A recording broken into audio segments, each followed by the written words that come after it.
Hello everyone, I am your commerce educator Dheeraj. Welcome to our online classes. Students, हम यहाँ पर discuss करने जा रहे हैं basic accounting term part 2। Basic accounting term part 1 में हमने 14 टर्म्स के बारे में डिस्कस किया था और आज हम आने वाली जो हमारी रिमेनिंग टर्म्स हैं उनके बारे में डिस्कस करेंगे।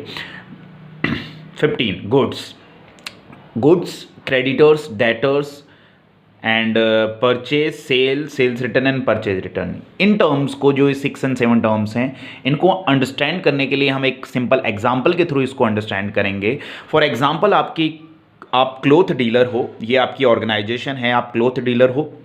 उस कंडीशन में आपने किसी भी पर्सन से गुड्स क्या किया है, परचेज किया है। मान लो ये पर्सन है, आप टी शर्ट और जींस का बिजनेस करते हो, ये मैंने यहाँ शो कर रखा है। अब जब आप कोई भी गुड्स परचेज करोगे, उस कंडीशन में वो कैश में भी परचेज कर सकते हो और क्रेडिट भी परचेज कर सकते हो।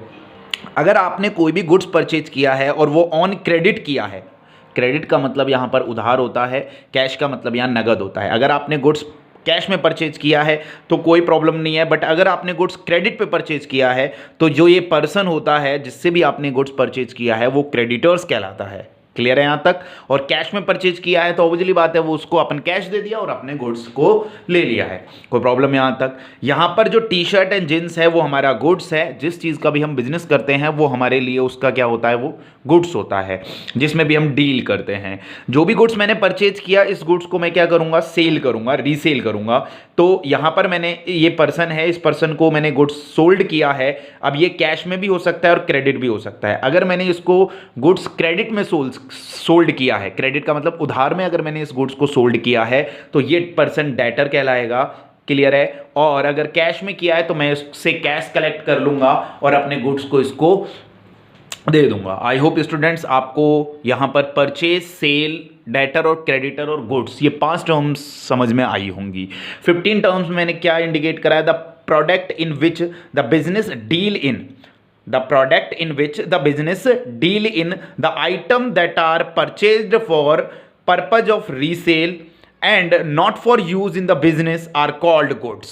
Example, T shirt and jeans are goods for cloth dealer. कहने का मतलब है कि जिस चीज का भी आप बिजनेस करते हो, जिसमें भी आप डील करते हो, उस चीज को जिसको अपन रीसेल करना चाहते हैं और जिसको अपन बिजनेस में यूज नहीं कर रहे हैं और उसका सिर्फ इतना सा यूज है कि उसको सिर्फ सोल्ड करना है आपको, परचेज कर कर, फिर उसको या तो उसमें कुछ एडिशन कर कर और या फिर उसको डायरेक्टली क्या करना है, रीसेल करना है, तो वो कहलाता है आपका गुड्स। नेक्स्ट है क्रेडिटर्स। क्रेडिटर्स आर पीपल और entities from whom goods have been purchase on credit and payment is yet to be made against them. कहने का क्या मीन हो गया? सिंपल, कि यहां पर कोई भी गुड्स आपने परचेज किया है ऑन क्रेडिट, उधार पे अगर कोई भी गुड्स परचेज किया है तो जिससे भी आपने वो गुड्स परचेज किया है वो क्रेडिटर्स कहलाता है। नेक्स्ट है debtor. Sell goods and services without received money. बिना मनी के आपने कोई गुड्स को सोल्ड कर दिया है, सर्विसेज दी है और उसके बदले में कोई पैसा नहीं लिया है, वो कहलाता है डेटर, वो पर्सन कहलाता है debtor. Sold goods and services on credit, इसका मतलब सिंपल है कि आपने गुड्स सोल्ड किया, सर्विस दी और उसको उधार में वो सर्विस दी है। मैंने क्लोथ डीलर का एक एग्जाम्पल यहाँ पर लिया था और मैंने एक्सप्लेन किया था कि यहाँ पर आपने गुड्स परचेज किया है इस पर्सन से, तो ऑन क्रेडिट किया है, उधार में किया है, तो ये क्रेडिटर्स है, और आपने सोल्ड किया इस पर्सन को और वो भी उधार पे किया, ऑन क्रेडिट किया, तो ये डेटर है।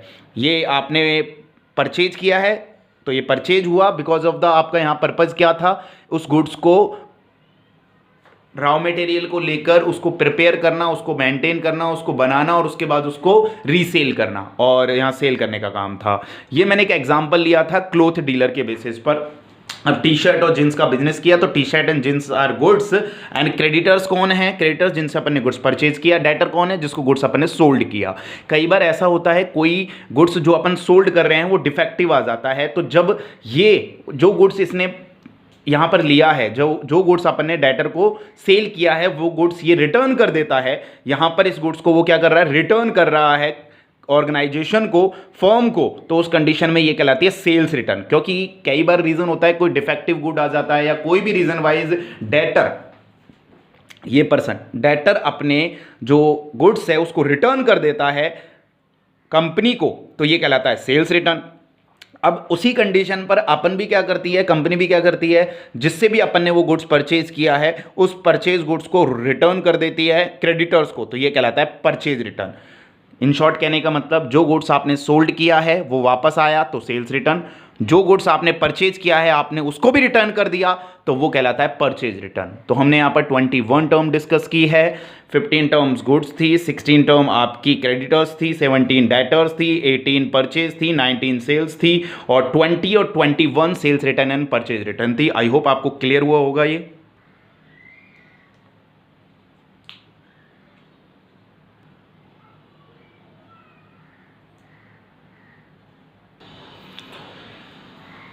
22 term है stock in trade. What is the meaning of stock in trade? The term stock include the value of those goods which are purchased for reselling and which are lying unsold at the end of the accounting period.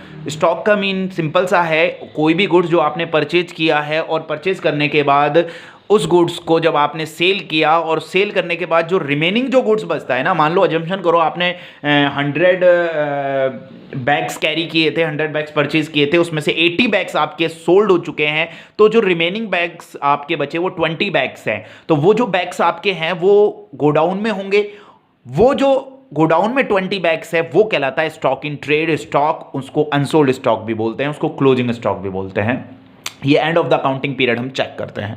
Stock is divided into 2 parts, मतलब stock के दो होते हैं, 2 types होते हैं, opening stock and closing stock. What is opening stock? जो starting में होता है that is called opening stock, और जो एंड ऑफ द ईयर होता है that is called closing stock. इसको एक इलस्ट्रेशन के थ्रू हम एक्सप्लेन करेंगे। अजम्पशन करो 2019-20 ईयर है और एक 2020-21 ईयर है। मैंने 2019 अपना बिजनेस स्टार्ट होता है 1 अप्रैल से और एंड होता है 31 मार्च से, जो नेक्स्ट ईयर आता है 1 अप्रैल 2019 से 31 मार्च 2020। इस ईयर को फाइनेंशियल ईयर बोलते हैं हम, क्लियर है? अकाउंटिंग पीरियड भी हम इसको बोल सकते हैं।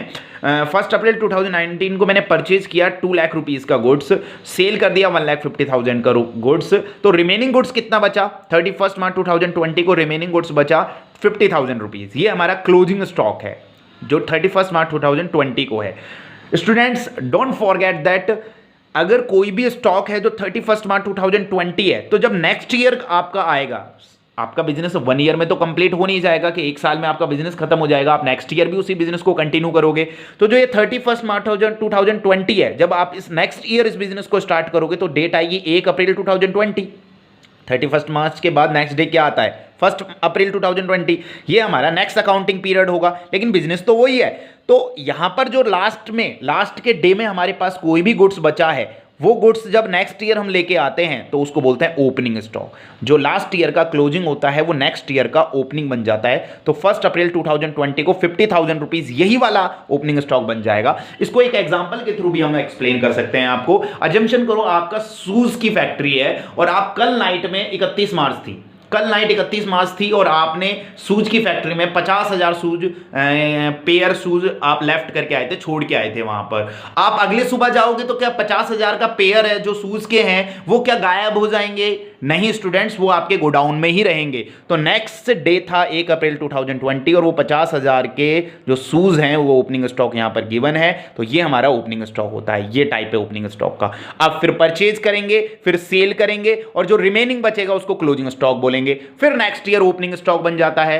ये प्रोसीजर चलता है कि जो लास्ट ईयर के लास्ट में जो बचता है वो क्लोजिंग स्टॉक और नेक्स्ट ईयर वो बन जाता है ओपनिंग स्टॉक। नेक्स्ट है इन्वेंट्री। मैन्युफैक्चरिंग कंसर्न के अकॉर्डिंग इन्वेंट्री को हम एक्सप्लेन कर रहे हैं। इसके 4 टाइप्स है। रॉ मटेरियल, अजम्पशन करो कॉटन एंड पॉलिस्टर मेरी क्लोथ की मिल है, तो कॉटन और पॉलिस्टर मैंने यहां पर परचेज किया, ये मेरा रॉ मटेरियल है। इसमें मैं क्या करूंगा, 50 से 60% मान लो इसको मैंने प्रिपेयर करके बना लिया, क्लोथ्स बना लिए, तो 50 से 60% जब ये बन जाएंगे तो ये वर्क इन प्रोग्रेस बन जाएगा। उसके बाद जब ये कंप्लीट हो जाएगा तो ये फिनिश गुड्स बन जाएगा। ये कंप्लीट गुड्स फिनिश गुड्स होता है। और उसके बाद एक 4th टाइप है stock in trade. What is the difference between finish goods and stock in trade? ध्यान रखना है, अगर कोई गुड्स फैक्ट्री में है तो वो कहलाता है फिनिश गुड्स, लेकिन अगर कोई भी स्टॉक जो है वो अगर शॉप पर चला गया है तो वो स्टॉक जो होता है वो स्टॉक इन ट्रेड कहलाता है। रॉ मटेरियल होता है वो मटेरियल होता है जिसको अपन प्रिपेयर करेंगे अब, तो वर्क इन प्रोग्रेस बनता है। वर्क इन प्रोग्रेस के बाद फाइनली बन जाता है वो complete goods, finish goods. Clear है यहां तक? लेकिन ये फैक्ट्री में अगर है तो फिनिश गुड्स है, बट अगर यही गुड्स आपकी शॉप पर चला जाएगा तो ये बन जाएगा goods in shop. Goods in shop, अगर गुड्स आपकी शॉप में है दैट वो स्टॉक इन ट्रेड कहलाएगा, ना कि फिनिश गुड्स कहलाएगा। आई होप आपको क्लियर होगा 23 पॉइंट्स। 24 कॉस्ट एक्चुअली में क्या होती है, जो भी अपन ने गुड्स परचेज किया है उसको परचेज करने से लेके उस गुड्स को मैन्युफैक्चरिंग करने तक, जब तक उसको सेल करेंगे, परचेज से लेके और उसको फाइनल गुड्स बनने तक का जो भी एक्चुअली में एक्सपेंसेस होता है उस सबको ऐड कर दो, दैट इज कॉल्ड कॉस्ट। इसको एक फॉर्मेट के अकॉर्डिंग समझते हैं, purchase price plus freight oblique carriage, जो भी उसका भाड़ा है, प्लस इंस्टॉलेशन एक्सपेंसेस, ये सबको एडिशन करने पर कॉस्ट आती है।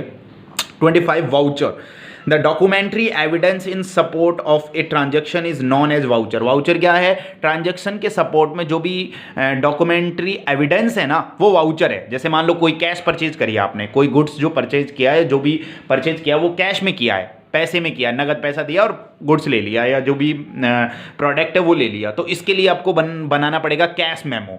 क्रेडिट परचेज के लिए बनाना पड़ेगा इनवॉइस, पेमेंट के लिए आपको रिसिप्ट का यहाँ पर एविडेंस चाहिए। तो ये सब वाउचर के एक टाइप है कि ये तरीके के वाउचर्स हमें नीड होती है। डिस्काउंट क्या होती है, इट इज ए रिबेट और an allowances given by the seller to the buyer. Seller के द्वारा बायर को जो रिबेट दी जाती है that is called discount. Discount is divided in two parts, trade discount and cash discount. Trade discount क्या होता है, discount allowed to all customer is called the trade discount. ये डिस्काउंट जो होता है ट्रेड डिस्काउंट वो सभी कस्टमर्स को दिया जाता है। This discount is not recorded in the accounts. इस डिस्काउंट को अकाउंट्स में रिकॉर्ड नहीं किया जाता है, सिर्फ क्या किया जाता है, अमाउंट में से सब्ट्रैक्ट कर दिया जाता है। ठीक है, cash discount, the objective of providing the cash discount is to encourage the debtors to pay the dues promptly. कहने का मतलब क्या होता है, जो भी आपके डेटर्स होते हैं जिनसे भी आपको पैसा कलेक्ट करना होता है उनको इनकरेज करने के लिए कुछ रिबेट दी जाती है, कुछ डिस्काउंट दिया जाता है, उसको कैश डिस्काउंट होता है, वो कैश कलेक्शन के लिए दिया जाता है। फॉर एग्जाम्पल, जैसे आपने बोला कि आपने कोई गुड्स सोल्ड किया, सेल ऑन क्रेडिट, 10,000 रुपए का कोई सेल किया और आपने वहां एक कंडीशन क्या डाल दी कि 10% discount if payment made within a week. अगर आप एक वीक के अंदर अंदर पेमेंट मुझे डिपॉजिट करा दोगे, पैसा दे दोगे इसका, तो आपको 10% का डिस्काउंट दिया जाएगा। तो इन शॉर्ट ये क्या किया है उन्होंने, ये कंडीशन लगा दी, इनकरेज कर दिया डेटर्स को कि ताकि ज्यादा से ज्यादा लोग क्या कर सकें, उस प्रोडक्ट को ले, क्लियर है, और अपने ड्यूज का पेमेंट कर सके। ट्रेड डिस्काउंट एक्चुअली में इसको नॉर्मल एग्जांपल से समझो, मान लो क्लोथ की फैक्ट्री है आपकी, आप अगर 1000 शर्ट दे रहे हो, अगर आपने 100 शर्ट देते हो तो आपकी प्राइस है 100 रुपीज़ पर शर्ट, तो 10,000 रुपीज़ कलेक्ट हुए। मैंने यहाँ ऑफर निकाल दिया कि 1000 शर्ट पर 10% का डिस्काउंट, तो ये मेरे में बिजनेस की क्या कर रहा हूं, सेल को इंक्रीज करने के लिए। तो ट्रेड डिस्काउंट एक्चुअली में ये भी कह सकते हो, सेल को इंक्रीज करने के लिए किसी भी बिजनेस की ट्रेड डिस्काउंट दिया जाता है। इसकी कोई एंट्रीज पास नहीं की जाती है, सिर्फ यहां पर माइनस करके शो किया जाता है। कैश डिस्काउंट कैश कलेक्ट करने के लिए दिया जाता है। 27 है GST, goods and service taxes. All indirect taxes like excise duty, sales tax, VAT, service tax etc have been merge into a single tax known as GST. मतलब सारे indirect taxes को एक साथ कंबाइंड कर दिया गया है, उसको जीएसटी बोलते हैं। जीएसटी पेड, जब परचेज होती है तो जीएसटी पे किया जाता है, और जब सेल्स होती है तो जीएसटी कलेक्ट किया जाता है। ये हमने 27 टर्म्स के बारे में डिस्कस किया है अभी तक। Now let's see 28 bad debts. It is the amount that had become irrecoverable from a debtor. कहने का मतलब सिंपल है, डेटर से जो अमाउंट रिसीव नहीं हुई वो बैड डेब्ट है, क्योंकि वो डूब गया। Insolvent, a person or enterprise which is not in a position to pay its डेप्ट इज कॉल्ड इंसॉल्वेंट। जो पर्सन एंटरप्राइजेस का पैसा देने की पोजीशन में नहीं है, या जो पर्सन या enterprise which not in a position to pay its डेप्ट, अपने डेप्ट को देने की पोजीशन में नहीं है, अपने लोन्स को देने की पोजीशन में नहीं है, वो इंसॉल्वेंट कहलाते हैं। और जो इस पोजीशन में है कि वो अपने डेप्ट्स को, अपने लोन्स को रीपे कर सकते हैं, वो कहलाते हैं solvent. A person or enterprise which is in a position to pay its डेप्ट इज कॉल्ड सॉल्वेंट। तो सिंपल मतलब है कि अगर कोई पर्सन और एंटरप्राइजेज इस पोजीशन में नहीं है कि वो अपने डेप्ट और लोन्स को रीपे कर सके, तो वो कहलाते हैं इंसॉल्वेंट। और जो अपने डेप्ट और लोन्स को पे कर सकते हैं, पोजीशन में है, वो सॉल्वेंट। फॉर एग्जांपल, एक नॉर्मल एग्जांपल ले लेते हैं हम, अजम्पशन कर लो 10,000 रुपीज़ है मैं ट्यूशन फीस के। अब राम है जिससे 10,000 रुपीज़ मुझे लेने हैं ट्यूशन फीस के। अब राम ने मुझे उनमें से 10,000 में से 8,000 तो पे कर दिए, 2,000 पे नहीं करे, तो वो कहलाते हैं बैड डेब्ट। अब राम ने ये बोला कि सर 10,000 में से मैं एक भी नहीं दे सकता, मैं पोजीशन में ही नहीं हूं, मेरे पास पैसे ही नहीं है, तो इंसॉल्वेंट कहलाता है राम। क्लियर है? और राम ने 10,000 के 10,000 फीस मुझे सबमिट करा दी, that is called solvent. Revenue का मतलब क्या होता है? रिक्योरिंग और regular income is called revenue. जो रिक्योरिंग है और रेगुलर है, जो बार बार होती है एक्चुअली में से, और रेगुलर है वो कॉल्ड कहलाती है रेवेन्यू। इसमें क्या क्या आता है? Sale of goods, receipt of rent, commission, ये सब रेवेन्यू नेचर के होते हैं। रेवेन्यू फ्रॉम ऑपरेशन का मतलब है it is the revenue earned by an enterprises from its operating activities.